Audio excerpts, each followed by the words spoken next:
Parliamo con... Giuseppe Sotera, Ok, studente di medicina all'ultimo anno e referente per il tiro alla fune ok. per la scuola di medicina. Ovviamente. Medicina e ingegneria in questo momento vengono date come le favorite per il medagliere.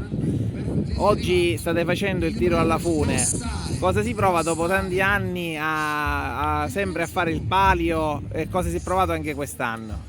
Allora, io ho scoperto il palio un po' tardi rispetto agli altri, però devo dire che da quando ho iniziato mi sono innamorato e non riesco a smettere più.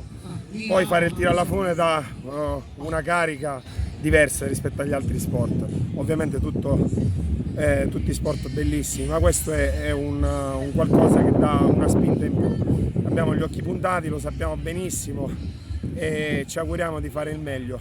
Medicina e ingegneria ogni anno sono testa a testa, anche quest'anno ci auguriamo di vincere. Per il momento incrociamo le dita, non diciamo nient'altro perché siamo scaramantici un po'. Grazie.